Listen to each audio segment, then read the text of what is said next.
pessoal, tudo bem com vocês? Eu sou a doutora Ana, eu sou especialista em harmonização facial, fundadora do Protocolo Perfeito, e hoje estou aqui para falar com vocês um tema muito legal, um tema que eu adoro, que é protocolos de harmonização facial. Só que hoje a gente vai falar de protocolos para diferentes idades.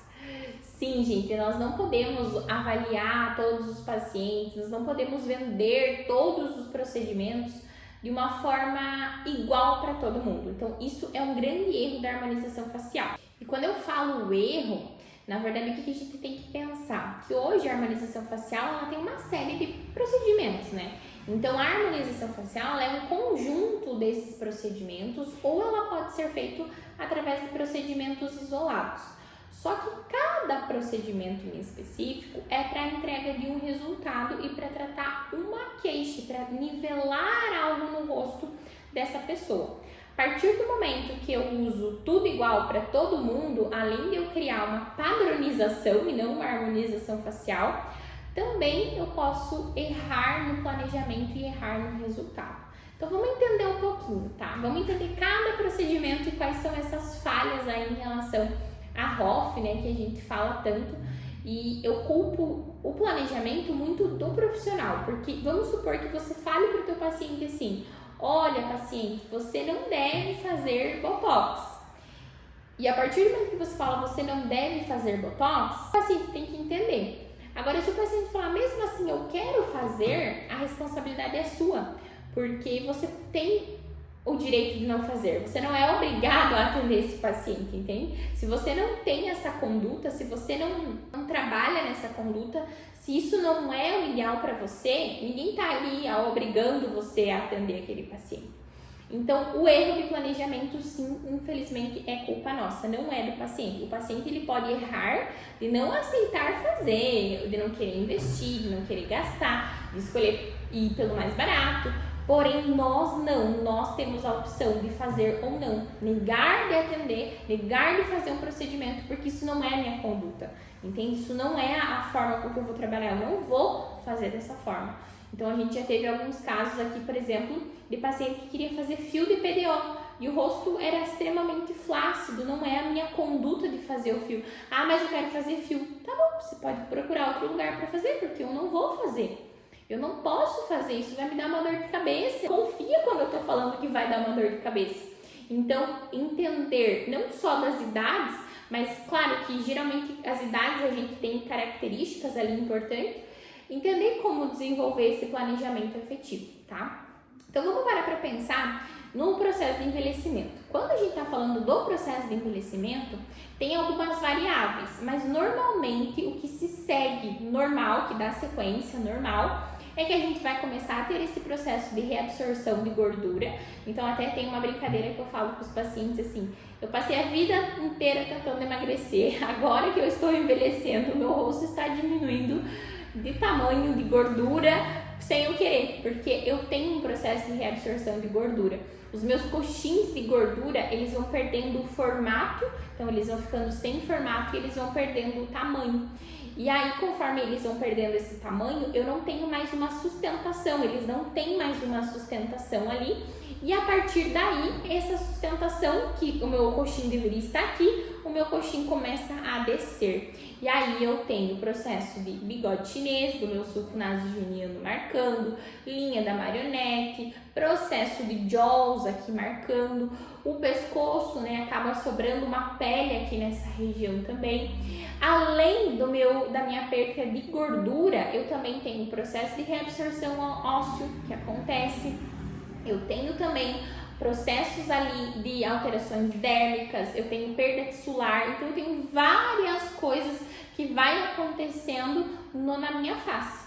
Só que, eu lembro que eu falei que tem algumas variáveis, então, por exemplo, a paciente emagreceu muito. É como se o rosto antecipasse esse processo de envelhecimento, porque a flacidez ela vai vir mais exacerbada.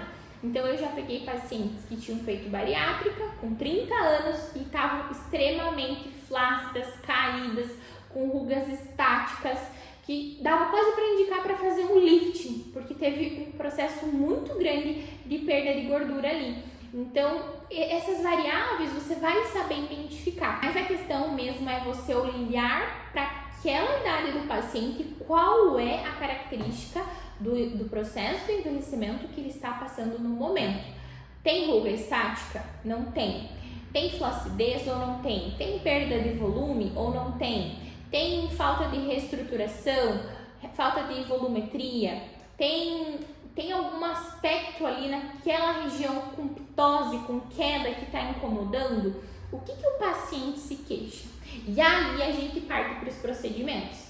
Então, o planejamento, geralmente de uma pessoa mais velha, ela vai partir de um estímulo de colágeno, geralmente, tá, gente? Então, até quando eu falo para as minhas alunas do protocolo perfeito, quando elas estão fazendo o planejamento ali nos pacientes, eu falo sobre isso. Eu falo assim, gente, vocês têm que pensar que uma pessoa que já passou de 30 anos, ela precisa estimular colágeno.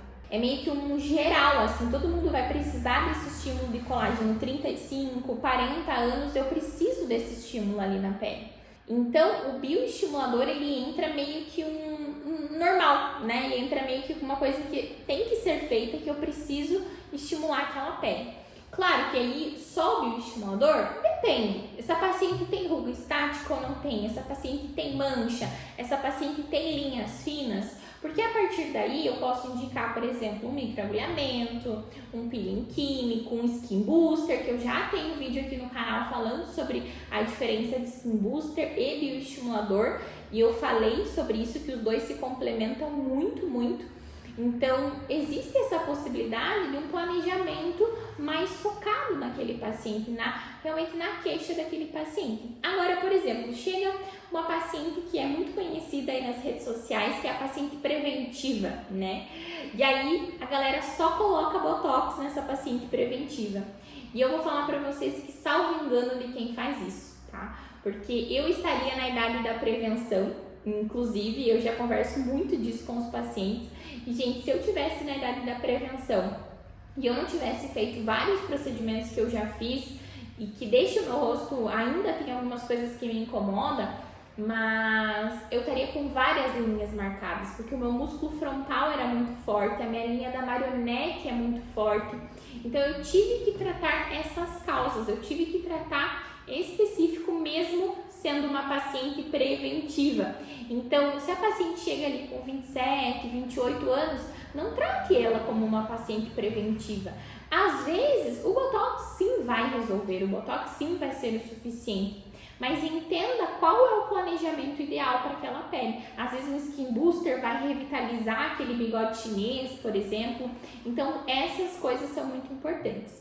Mas, geralmente, pacientes mais jovens precisam de devolução volumétrica. E o que seria essa volumetria?